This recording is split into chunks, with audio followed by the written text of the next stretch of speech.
Good morning, Earthlings. How you doing today? Welcome to First Contact Radio. We made it to the end of the week. Let's see what our cosmic weather has in store for us today. First stop along the way is spaceweather.com. Spaceweather.com has solar wind currently blowing at 340 kilometers per second. 340 kilometers per second. Planetary K index is currently at a 1. Could get as high as a 2 in the next 24 hours. It's not very high. Our corona hole looks a slight bit larger, if indeed that's the same one, because things do move around a bit. And our chance for M-class flares has dropped significantly from 60% all the way down to 30%, and it's going to drop another 10% in the next 24 hours. Our chance of geomagnetic storm activity we could see is very minimal as well. Nothing else of real significance that we need to talk about here. Moving on. Astrologically, we're dealing with the sign of Scorpio, where we're going to be for the next, just short of the next month. Sometime middle of November is when things will switch over. Anyway, we're in Scorpio right now. Scorpio is a water sign. Water is about emotions, how things flow or don't flow. Water can become stagnant or it can flow. So we look at these different qualities of water, and the quality with Scorpio is the water that is very deep, and the things that are deep in the water that we might not normally see. So that's why we assign a dark idea to them, because they're down so far, further and further away from the light, that we might not quite understand or know what they are when we see them. But nonetheless, the ideas that come up in emotions and feelings, sometimes buried deep down, need to be addressed, need to be dealt with so we can move forward. The moon sign for today, you could see it's void of course, or shall be void of course. It's between the two signs. The two signs are Pisces, which we're leaving right now, which is a water sign, and moving on into a fire sign, where we're going to be over the course of the weekend. Fire's ideas, water's emotions. So we're going from the emotions into the ideas, how things flow into new creative ideas. So if this is a creative weekend for you, good. Could be a creative time with that fiery Aries energy. Aries is also about pioneering. Pisces is the last of the signs of the zodiac. Aries is the first. So unconsciously you could say we're also going from one ending of a cycle to the beginning of another one, as we finish from the last zodiac to the first. So we have that pioneering. So this might be a good weekend to get out, do some exploring, things of that nature. All right? But all the while, remember, we got water on the outside, conscious mind, so there's lots of feelings and emotions and things that go around with this period. So just pay attention to those. Moon phase, we're just about up to the full moon. Just about there. On the Mayan Oracle, we're at a 8-tone day. 8 tones are called the galactic tones. The kin for today, right in the middle, is the monkey. So today is an 8 monkey, or a galactic monkey is the name. Blue galactic monkey, guided by the eagle, which is right above it. Supporting cast members on the left, they have the dragon. On the right, you got the star, and below it, you have the dog, all supporting the ideas of this playfulness. And you can see where we are positioned here is on the wave spell of the seed. So something has been planted, and we're 8 positions along the way. Phrase for today is I harmonize in order to play, modeling illusion. I seal the process of magic with the galactic tone of integrity. I am guided by the power of vision, and it is another galactic activation portal day. You could see where we are right now, right here. And we still have, this will be Saturday, Sunday, Monday, Tuesday, 4 more days. We're going to be dealing with this intense energy. So if you're feeling it, that's where it's coming from. On the Gregorian calendar, it's the 26th of October. in the year 2012. And as far as the year 2012 goes, well, 56 is the number. 56 days until December 21st, 2012. Now, we've heard lots of things. We've been talking about this all this week. As a matter of fact, we've been talking a lot about this during the course of this last year and leading up to this. So here we are, 56 days away. What is going to happen in these next 56 days? Well, we can certainly see the signs around us of change. We see change taking place in people's attitudes. People are tired of all of the nonsense that's been going on, all the lying. People that were accepting the lying without any thought are now speaking up, so that's a good thing. People are standing up to the things they weren't standing up to before. There's a lot, seems that there's more courage coming from some individuals. It's a good time. If you really pay attention and watch, you are and will be noticing things happening that haven't happened before. People that didn't normally speak up are starting to stand up. Little by little, it's not in great numbers yet, but time is moving along, and we know how people are. People can get with the program really quick once they understand what's going on. So I feel highly confident that the people of the world, as it gets closer and closer to this time, they're going to turn their focus and their energies into understanding what this time period is about, especially as we get into the holiday season, because people will get away from work and they'll have to take that time to think about it. So anyway, here is the last piece for the week on 2012. This is called 2012 Mayan Prophecy and Doomsday, Not to Fear. Okay, this is one of the important things, not to fear. We've talked about this a lot. This is a change. This isn't the end of the world. This is a good video, so I want you to check it out. Here we go.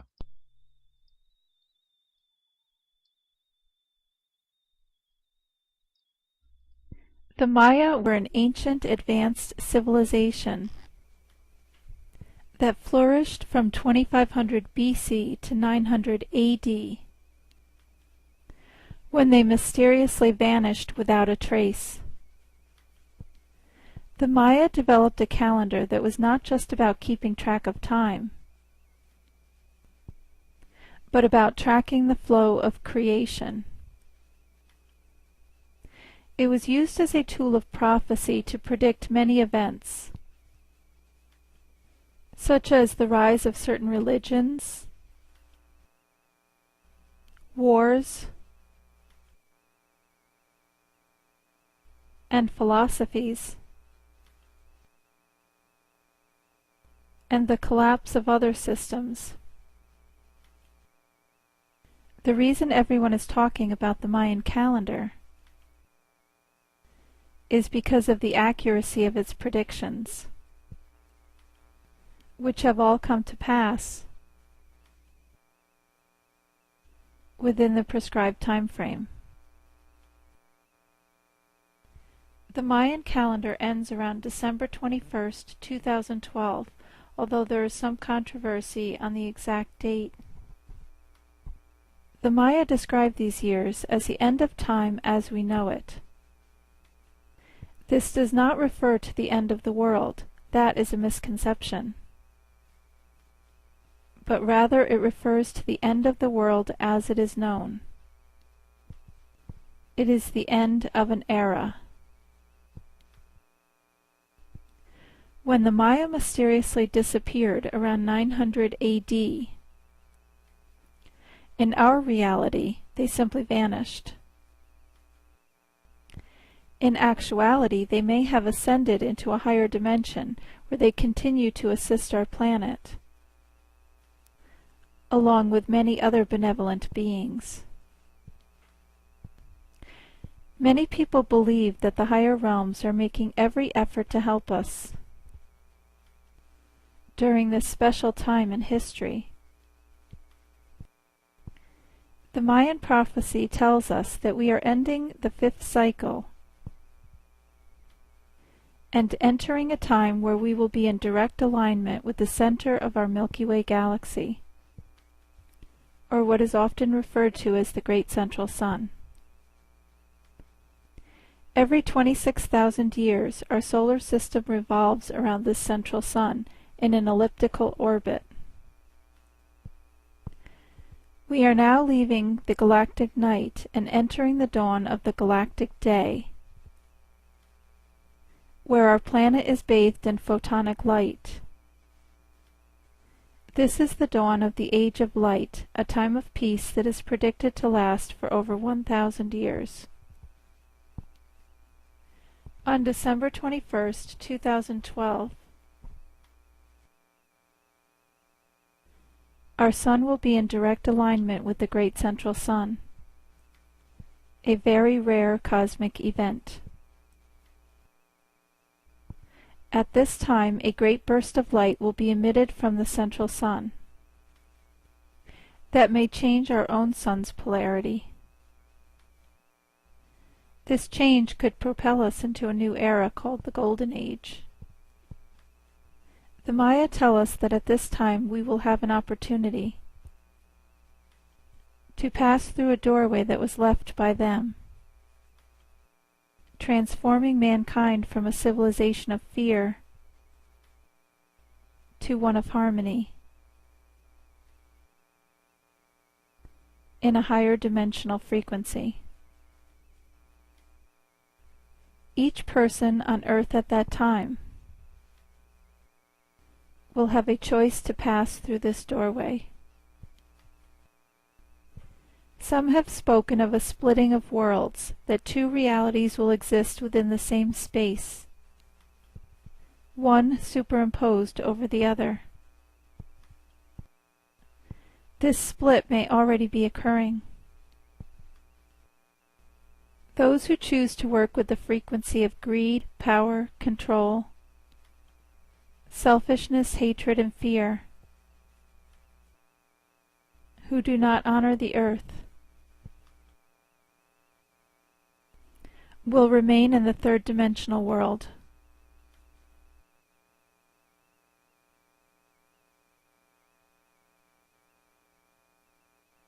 While those who choose to work with the frequency of love, cooperation,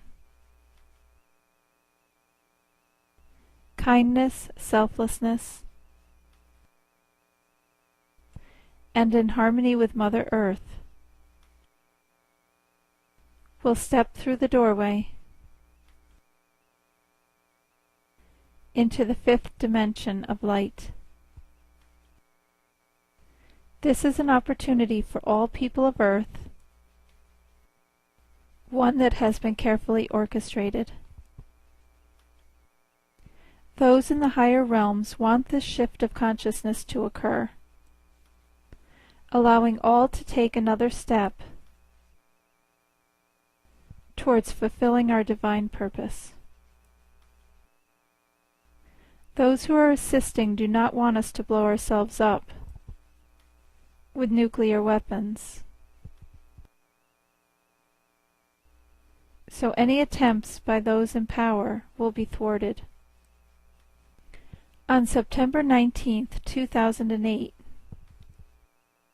the Hadron Collider, the world's largest and highest energy particle accelerator, suffered a serious fault, causing operations to be halted.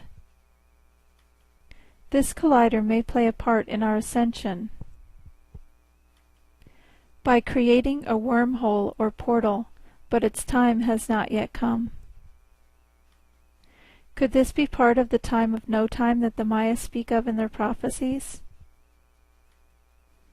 Will we even care about time in the fifth dimension?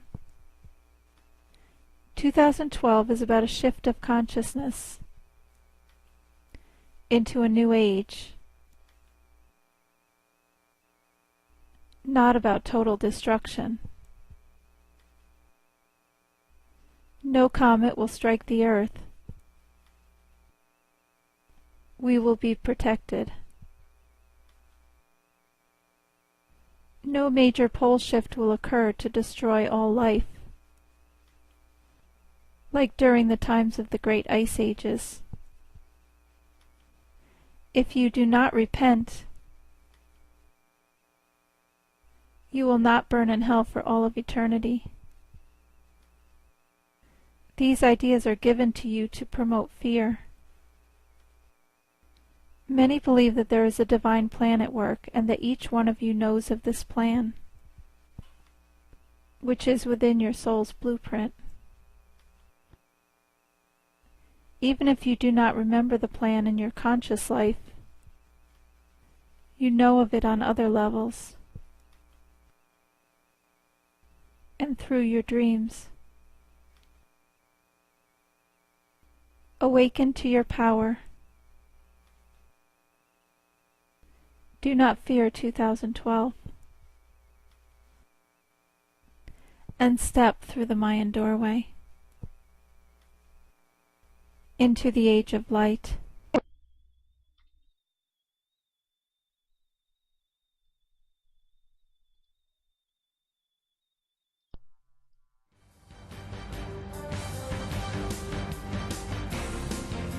This is the UFO News with Joshua Poet. All right, Dirk, thank you very much. Today I have 5 stories. 5 stories for you. The first one takes place over Kansas. Low silent triangular UFO. A woman was driving south through Sawyer, Kansas, when she noticed a triangle-shaped object coming directly at their vehicle. She and her 2 grandchildren were driving south just after 9 p.m. on October 24th. Reported a silent and slow-moving triangle-shaped object low to the ground, according to the testimony from the MUFON database. The reporting witness noticed a row of lights, bright white lights with red light in the center of the row in the southwest sky, and alerted the 13-year-old granddaughter in the front seat and the 12-year-old grandson in the back seat. The lights were not blinking. It finally got to us and went beside us and over us at the same time. The witness said there was no noise coming from it, just silence. I continued to drive but slowed down. I told the children to be my eyes and press their faces into the window and see if they could see. The granddaughter reported that it does not have a nose, it's just straight across. The grandson apparently got the best view of the object from the rear window. He was able to look out the back window and see the underneath side of it as it passed over us, and then watched it head north. The grandson said it was shaped like a triangle and had a red blinking light in the center of it and white lights on each point. The family pulled into a gas station, noticed a neighbor that pulled in and had been driving behind them. Well, as you can see, it's a long story, but very interesting indeed, especially the testimony from the little children. All right, moving forward over Illinois. This is a colorful UFO recorded again. This was on the 25th. Pretty colorful there, don't you think? Some of these colors are very reminiscent, as I'm looking at them now, of different stars and images that have been photographed by the Hubble. If you think of this was like, remember the Eye of God image? This is like that image. There's a couple of them that have similar color patterns. If you go check out the Hubble telescope, you'll see what I mean. Many sites were reporting the wrong date. The correct date is October 25th, and that's directly from the CBS site. The beautiful rainbow-like UFO was seen over many counties in Illinois 2 days ago. This UFO has been seen way back in 2007 when police chased it and got within 500 meters of a boomerang-shaped color-changing craft. Check out the videos below to get an idea how they reacted to what they saw. All right, and let's. Here's the police when they first saw it. All right, so it's been around. You got some videos there for you to check out. Next, we have over Santa Fe in Argentina. Santa Fe in Argentina. Santa Fe in Argentina on Tuesday the 23rd. Okay. We got this dancing triangle type thing. Very interesting indeed. It almost looks like, well, let's wait till it comes in closer. Kind of when you look at it this way, it almost looks like these would be the points like where the landing would be. And then top is up here. You know what I'm saying? Here's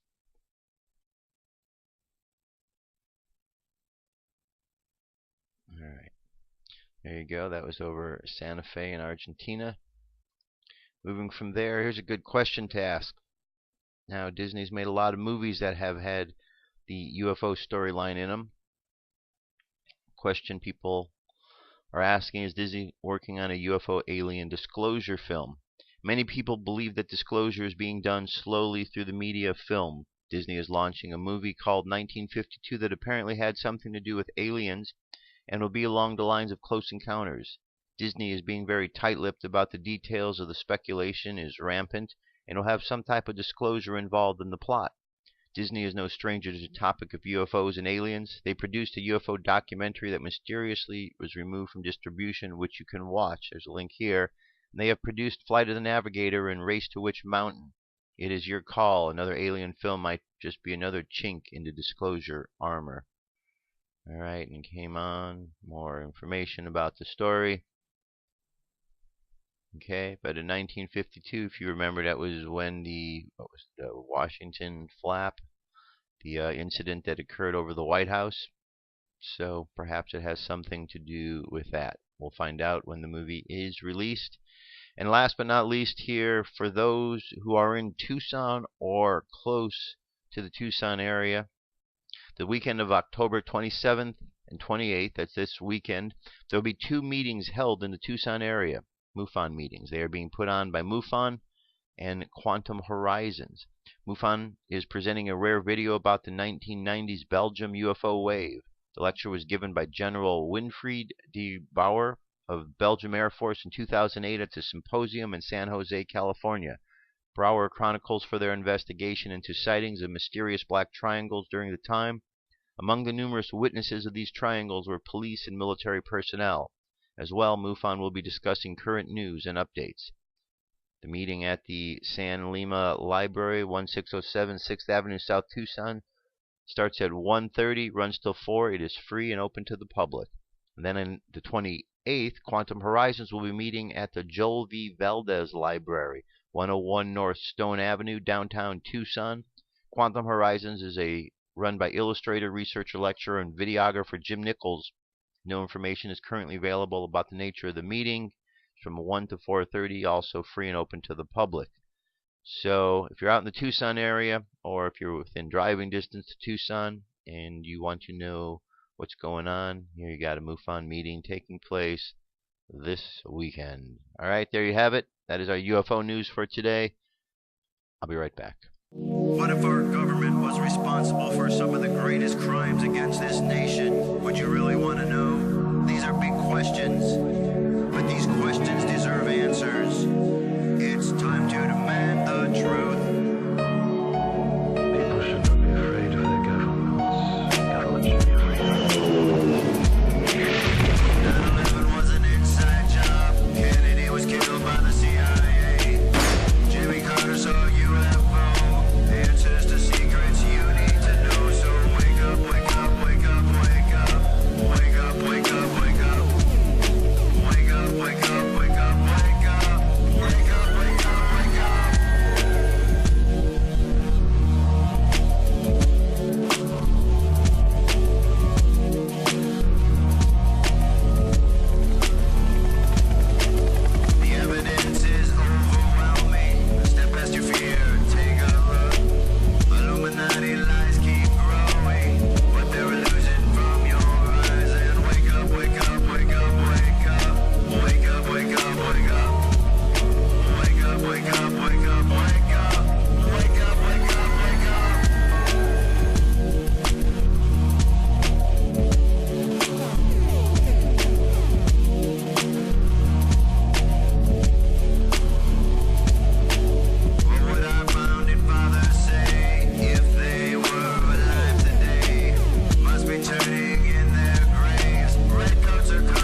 wake up, wake up, wake up.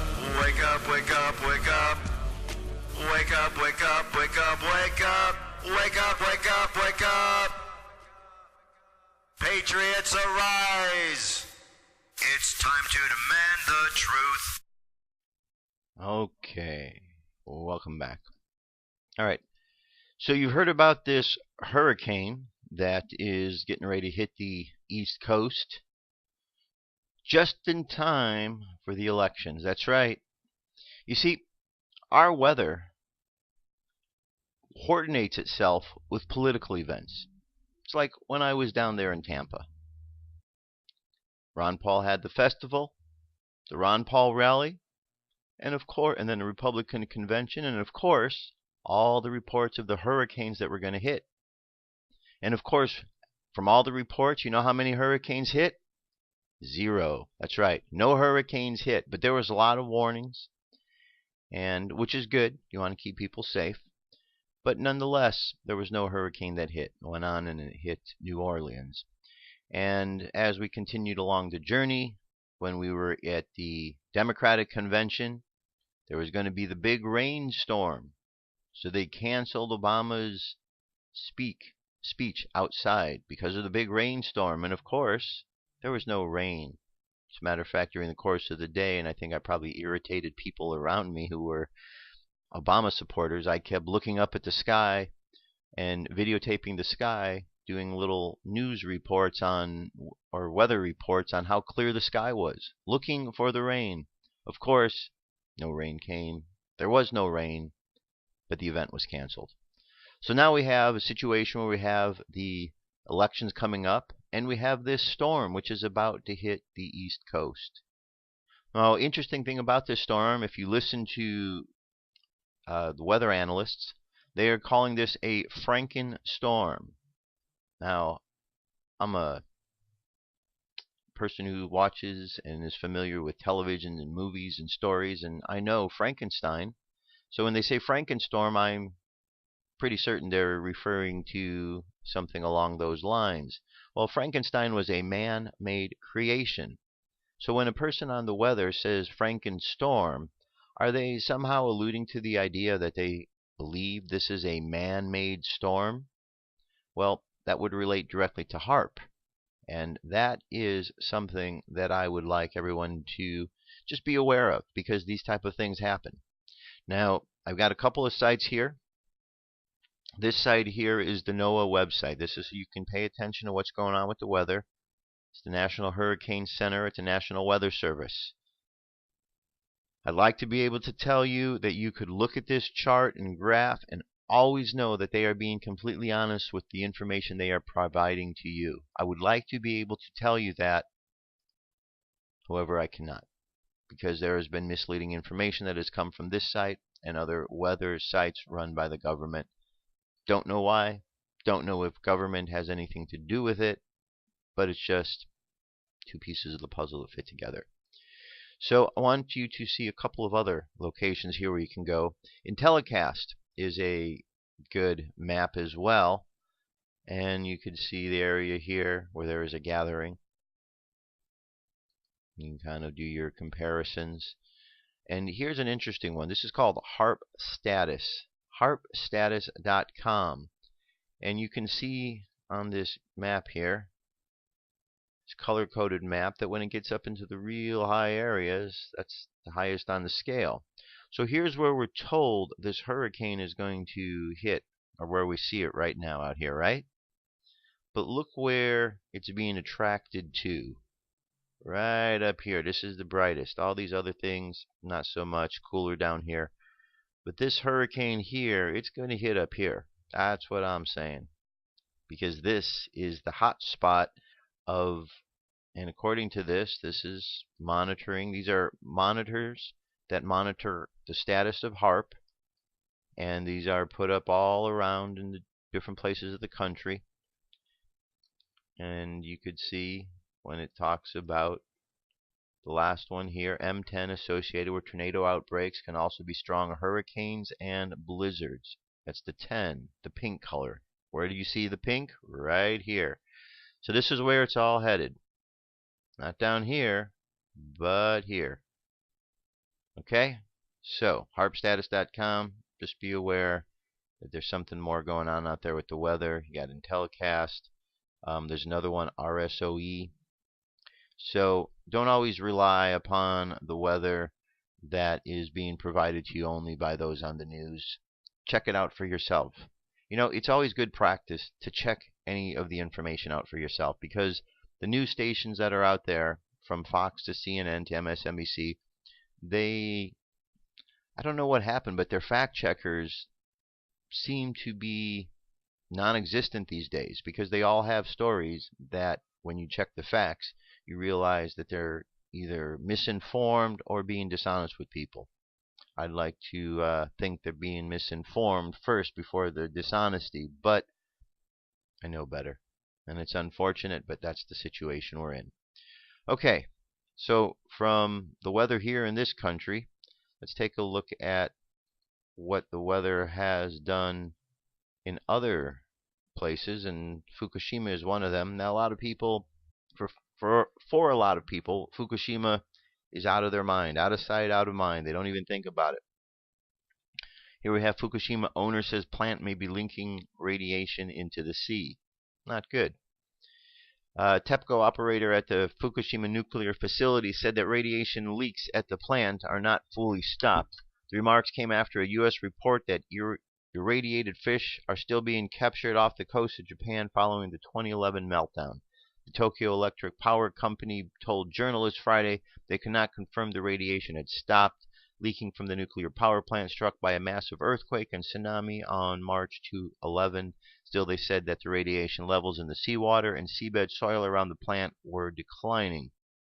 Recent article in the academic journal Science revealed that 40% of the bottom-dwelling marine species in the area show cesium-134 and 137 levels that are still higher than normal. Okay, this isn't a situation that's going to get better. Nuclear products have leaked into the water. And if you were to go back and look at the weather during the course of this time, I know there was an earthquake and the tsunami, but I would challenge you to look at the HAARP status readings for those time periods, and you will see that the hurricane or the earthquake and the tsunami were not necessarily natural events, but had the hand of man, the handprint of man within it. Okay. Sad but true. Sad but true. All right, here is Ben Swan, reality check. Remember we did the report the other day about those voting machines in Ohio? Well, here's a further study on this.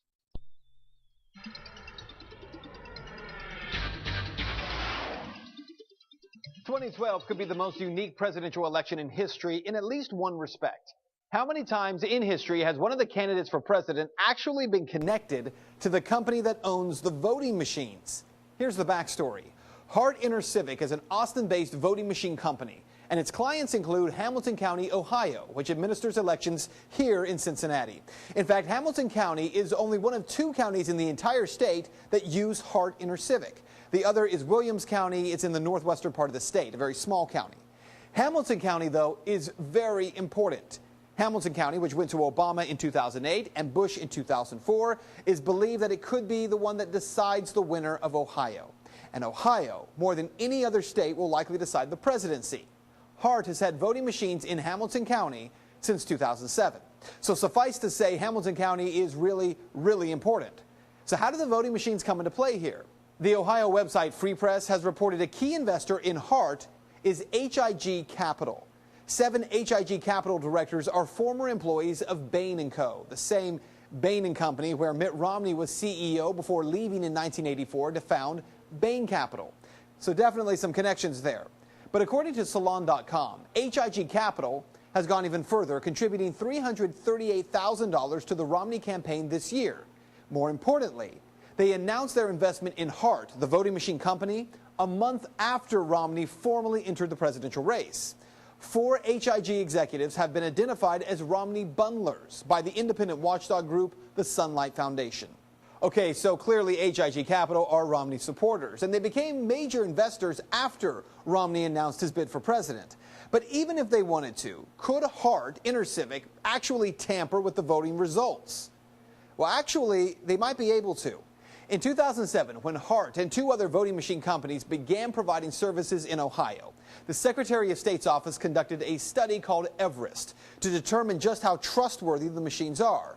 And here's what they found about Hart. Quote, the researchers concluded that virtually every ballot, vote, election result, and audit log is, quote, forgeable and otherwise manipulatable by an attacker with even brief access to the voting systems. Now, there's a long list of problems with Hart machines, too long for this report, but researchers also found that the Hart voting system violates, they say, a basic isolation tenet of security engineering.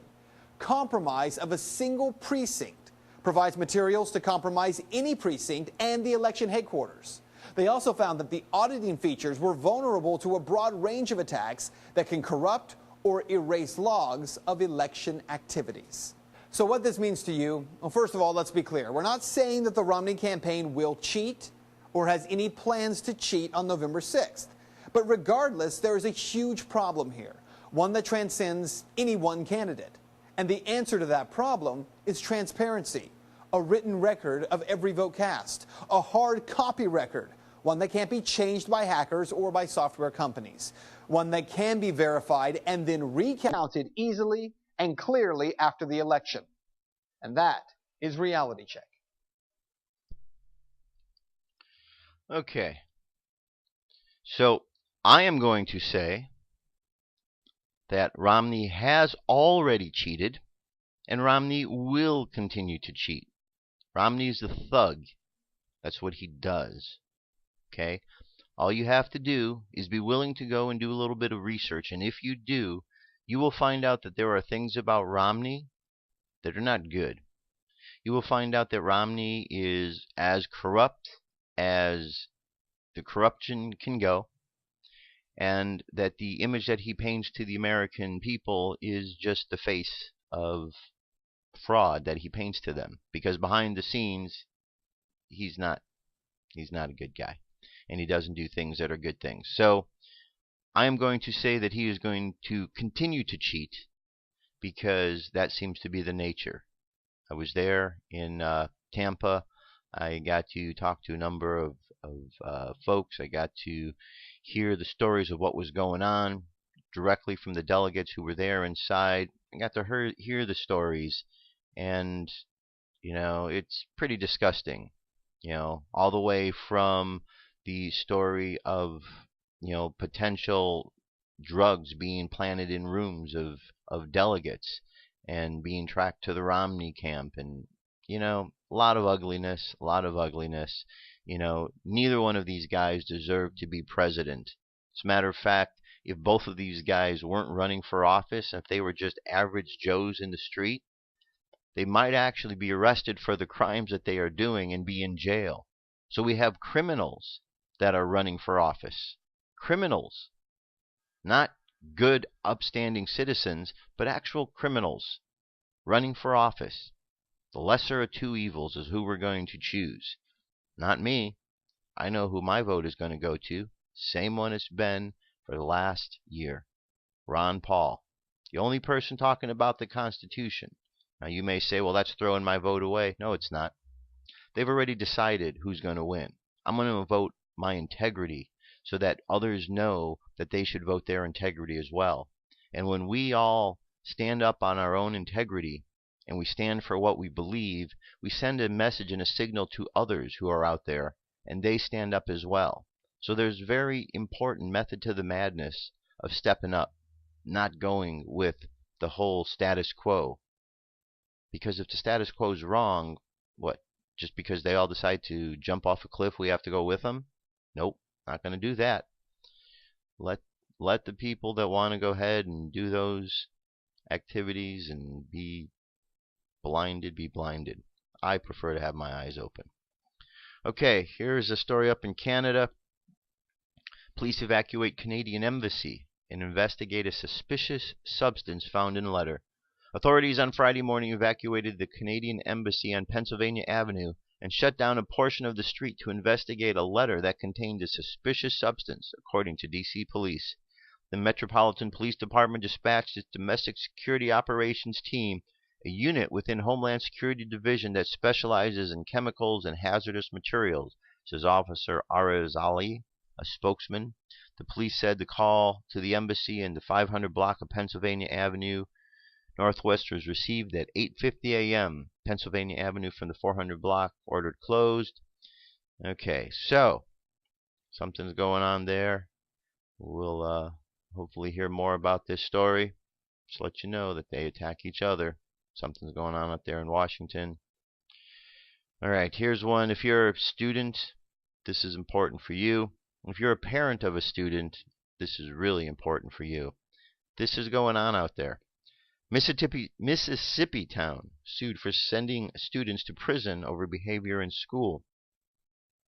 On Wednesday, civil rights lawyer filed a lawsuit against the local government of Meridian, Mississippi, and other defendants for operating what has been called a school-to-prison pipeline in which students are denied basic constitutional rights, sent to court, and incarcerated for minor school infractions. The lawsuit says children who talk back to teachers, violate dress code, and commit other minor infractions are handcuffed and sent to a youth court where they are denied their rights. Also among the defendants were Lauderdale County judges of the county's youth court and the state of Mississippi Division of Youth Services.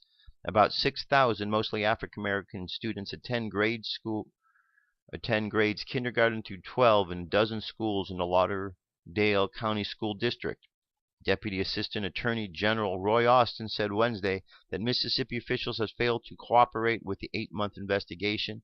We had no choice but to file suit, Austin said, giving an example of what he alleged are unconstitutional actions taken by the school district in court, which include children are handcuffed and arrested in school and incarcerated for days at a time without probable cause hearing.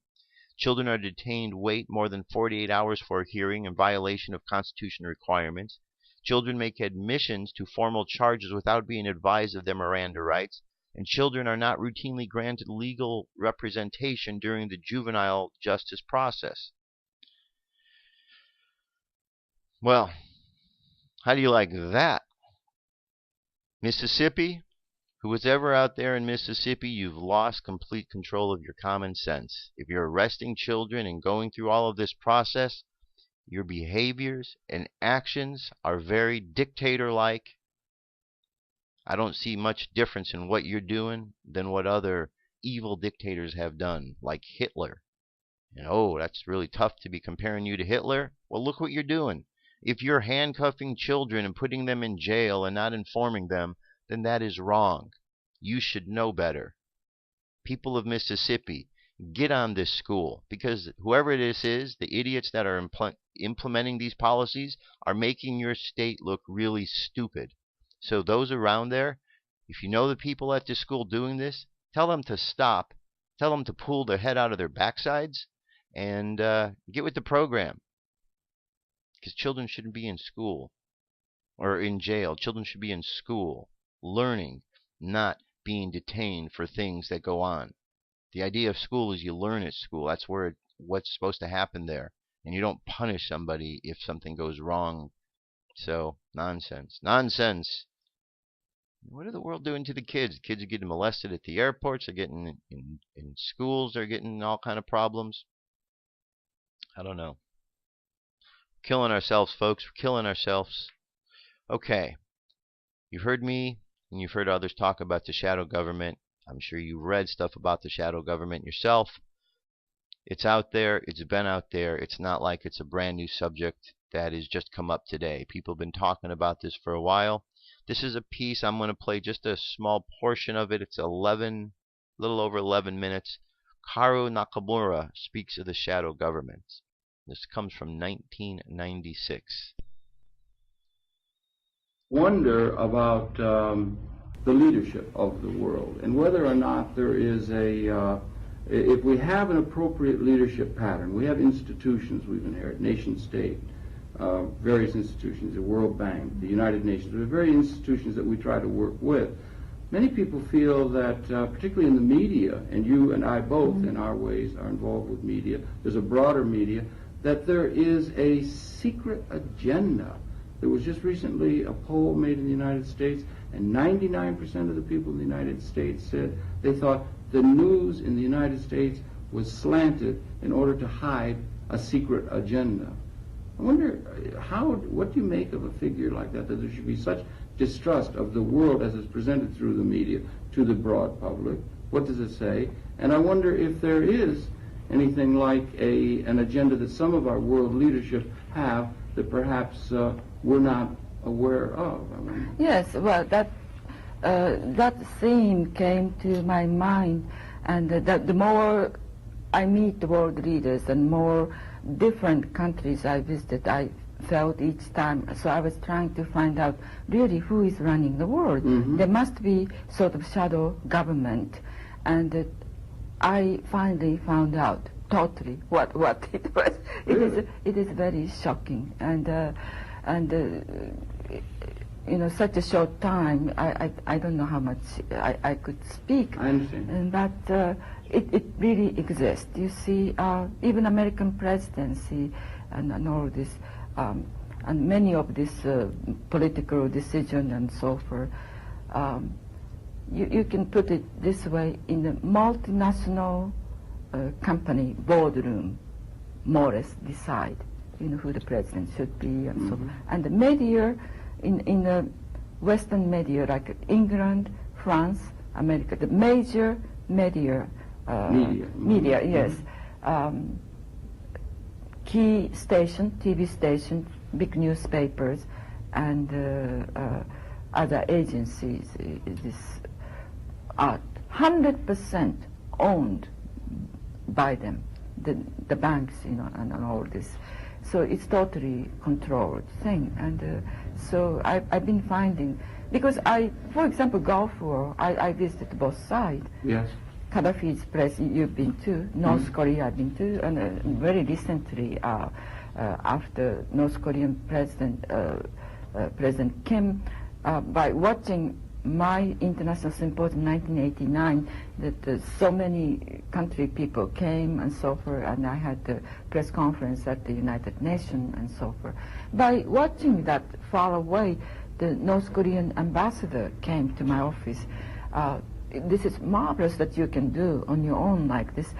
If you have something like that next time, would you involve us? You know, that was their approach. For the first time, I've never been to North Korea, although I've been in 165 countries throughout the world. So last summer, when North Korea and South Korea decided to have a talk, all the media people went to South Korea, waiting for the July 25th meeting on Hammonton. Then North Korea suddenly said to me, Madam, you alone, please come, you know, as a peacemaker. No one else, just yourself we'd like to invite. So I went North Korea July 5th, and I was about to meet on the 11th to the President Kim exclusive interview and so forth. And he suddenly died on the 8th, and on the 9th, I was alone there, and all this media jumped on me. They interviewed me almost in Japan. One whole week, I was in the news and so forth. And that time, outside media was saying North Korea is such and such, you know, picturing such a horrible country and so forth. The minute I was in North Korea, I just couldn't believe it. This is the same North Korea that people are talking about. It's been misrepresented. Yes, so I became to, you know, feel more and more of that, and many of the things are totally decided, and someone really manipulate the whole thing, and perhaps the greed becomes so huge, and that they can, maybe you can say, Anglo-American monetary establishment. Okay, so there you go. So 1996, it's not new that this is going on. So anyway, watch the whole video. There's another 6 minutes of it. All right. Okay, so here's something probably good information for all of us.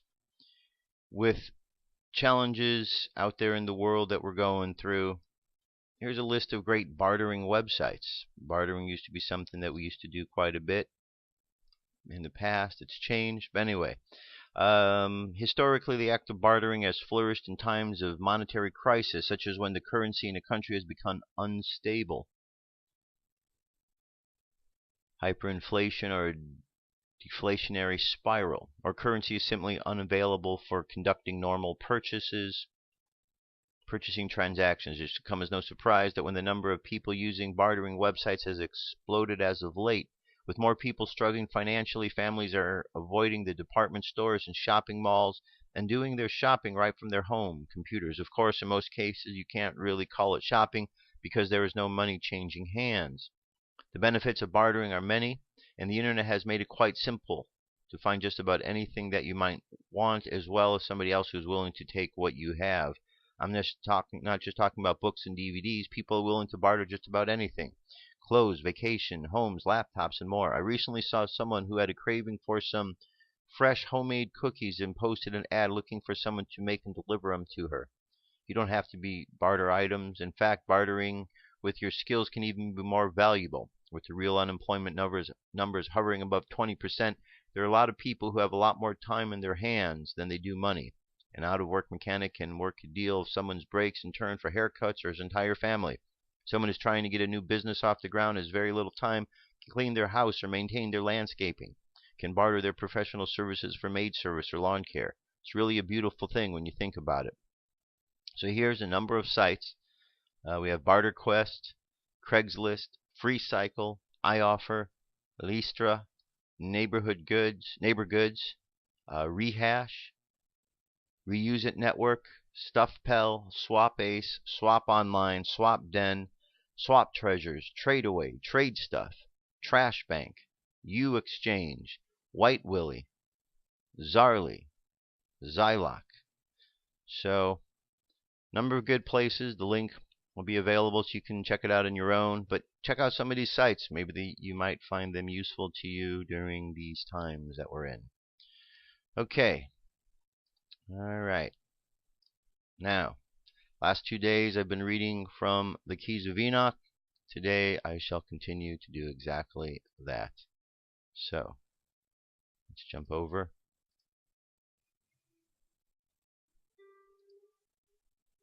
Okay. Today, I'm actually going to read from the very first key itself. The very first key.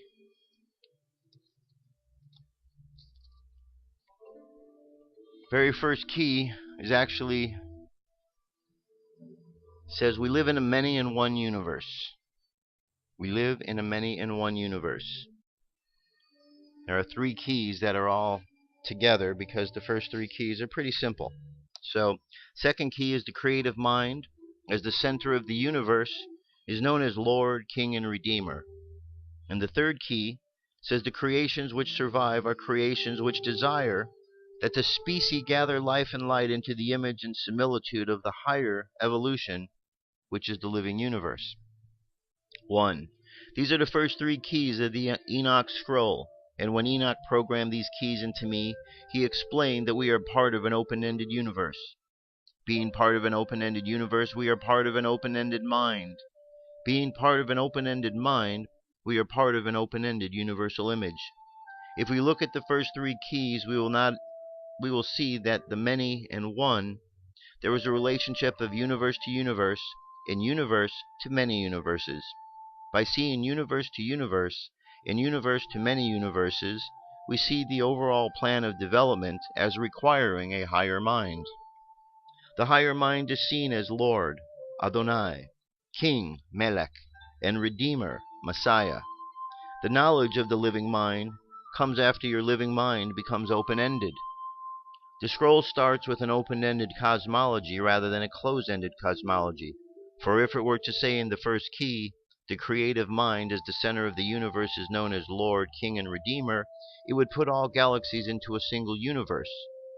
And man, by starting out with his own 3-dimensional concept of God, would limit God to that universe. And he would argue with the fellow man as to the meaning of God and the definition of what God is.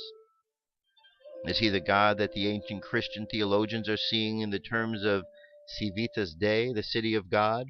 Is he the God in terms of what the Kohenim, the ancient Judaic theologians, are seeing in terms of the Melech Shamayan? Or is God beyond the nature of description, whereby Yahweh means that which no one should begin to define in what is beyond definition? If you look beyond definition, what do you see? Universe beyond the universe. You see the many and the one, or as the Greek philosophers would say, the en kai pan. And when you see the many as well as the one, you recognize that the perfect plurality is also the most perfect unity. By going into the splendor of the universes, you can recognize a higher plan of creation than can be seen in this universe, in this level of creation. Then you can understand that one must go beyond all theologies and all cosmologies which say that this is God here, only in this level of creation. For God is neither here nor there, neither po nor ti, as the Greek philosophers would say. He is seen in all the universes. Therefore you must recognize all universes in order to see God, and he cannot be seen in the image of your own creative universe, for he is beyond all images. He is beyond all universes, and yet all universes function collectively as the brain diagram of the higher order of creation. Why has there been a testing of God? What unworthy deed has he done that man must scandalize his name within his own laboratories of delusion? Can the perceptual form of this planetary mind be so vain as to suppose the universe does not exist beyond the scope of its own three-dimensional matter-energy body? Has no one spoken concerning the end of this age in which the illusions of corrupted mind energies will cease to function in thoughts and form? If the planetary mind cannot see the nature of God and the cosmos within the collective I am of its higher evolutionary body, how shall it determine its course through the heavens in order to behold and declare the true and certain nature of life as recreated within the universe of the living light? The universe which surrounds us is full of love-powered emanations and love thresholds into which man as son of man will evolve as life begets life and eternal life. This shall be the communion of light which will evolve into the eternal body of light known as the brotherhood of light. Therefore grasp not at the spiritual inversions of light into matter, life into death, but awaken your vision with the light and love and grace of humility before the magnificent one and beneficent one of eternal peace. The second key is saying that the creative mind exists not only as Lord Adonai, but as King, Melech, and Redeemer, Messiah. This means that the mind itself does not have to become an incarnate in order to act as King or Redeemer. The mind can stay where it is and program the Redeemer, Messiah, into any teacher of light. The mind can stay where it is and program into any master such as Osiris, David, or Jetaka, the kingship of Yahweh's sovereign energies. The mind can stay where it is and program the Lord Adonai into many universes, into many galaxies, and into many life stations. King Melech is sovereign over all powers, principalities, and galactic universes of the Ophanim, the Benai Or, the Benai Elohim, and the Hayos HaKadosh that are beyond our level of intelligence. The higher orders of intelligence understand that the Messiah is where the redemptive energies of the body of light are manifested. When they are manifested within you, they are part of the collective Messiah. The collective Messiah unifies not only the 144,000 ascended masters that this physical universe is familiar with, but all physical universes that interpenetrate the physical plane and those beyond on other frequencies of light. We are to see then, if man is to work with the creative mind, he must comprehend the creative mind as something beyond the anthropomorphic image of a three-dimensional God form, even beyond the light form of the Adam Kadmon, which even beyond the messianic form of Melchizedek.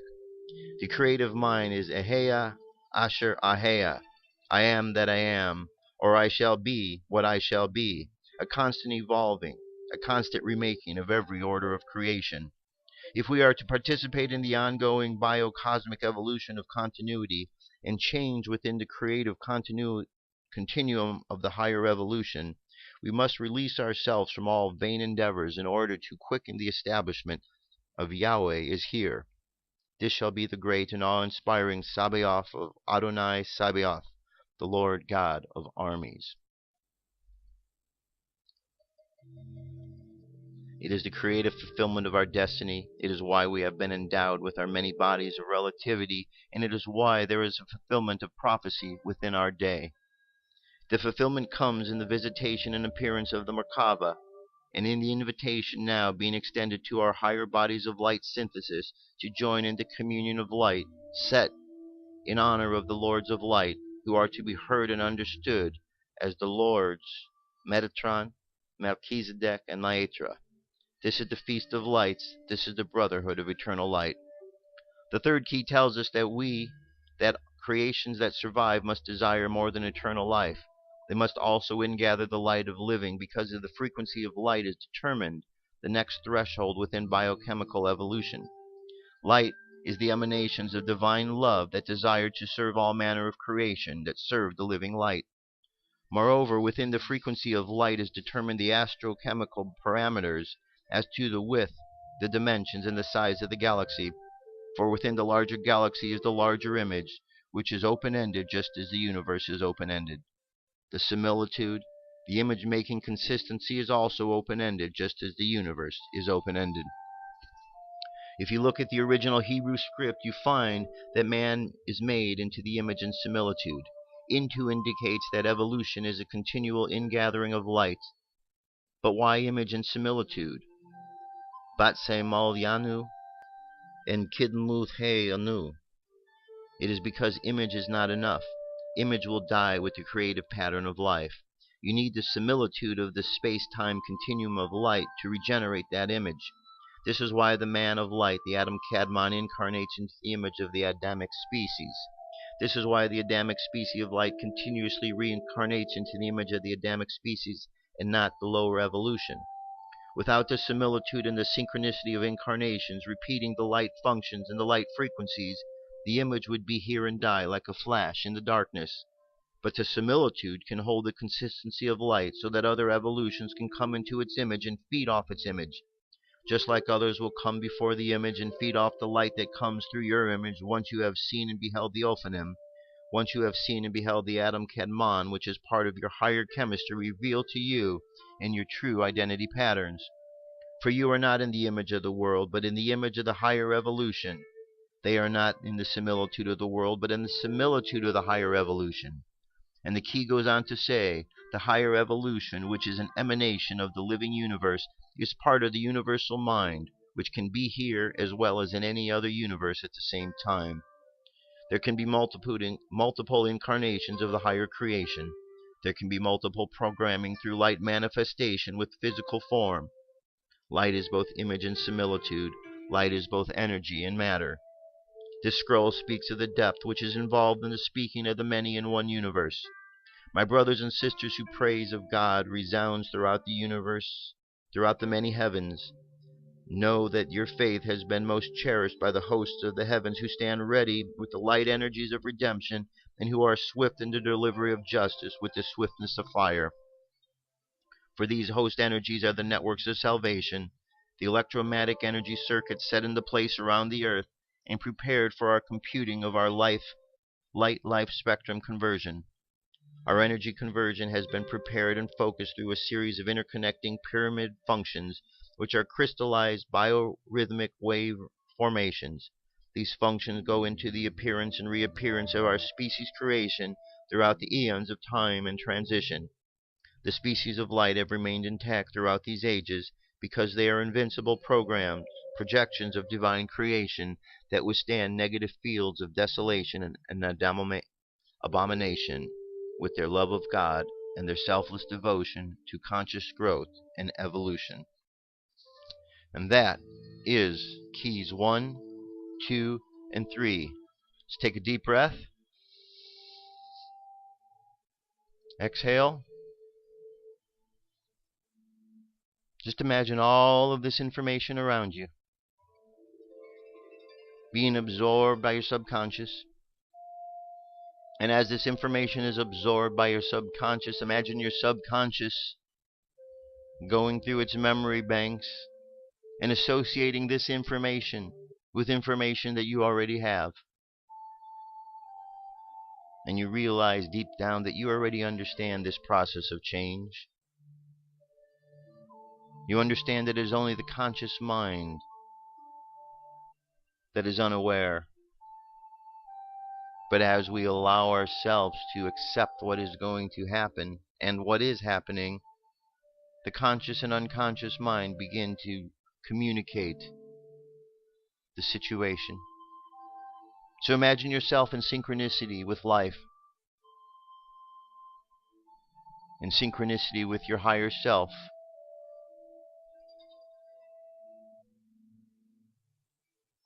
Take another deep breath.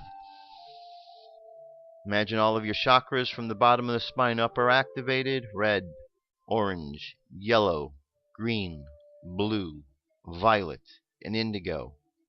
From the top of your head down to the bottom of your knees, imagine a pyramid of light. The tip at the top of your head going outward with the flat bottom end at your knees. Now imagine a second pyramid, this time upside down, with the tip of the pyramid down between your 2 feet and the rising, so the flat part of the pyramid is up by your shoulders. And here you have 2 pyramids interconnected, forming a 6-pointed star. These 2 pyramids form your Merkava. Imagine the light filling these pyramids, and you sit safe and protected inside. Just imagine sending out protection into the world, sending out love to the world, and just hold yourself in this place of love and protection. And as you keep your mind situated there, let us bring our energy and attention back to the present moment on the count of 3. 3, coming back to the present moment filled with confidence. 2, coming back to the present moment filled with faith. And 1, coming back to the present moment happy, healthy, and whole. Happy, healthy, and whole. There you go, my friends. That's our show for today. That's our shows for the week. I know the keys are a little bit lengthy. Each key does get longer, so I'm not going to be going through reading each key. Well, what I will do and what this book is good for is spot reading. You just open it up to a page and you read. So that's what we're going to be doing. We're just going to be reading little portions here and there for a while, and so you get the gist of what's going on, because it's all important, right? All important stuff. So you have a great weekend. I'll be back next week, and we'll see what's going on then. Be safe. Peace. I'm out of here.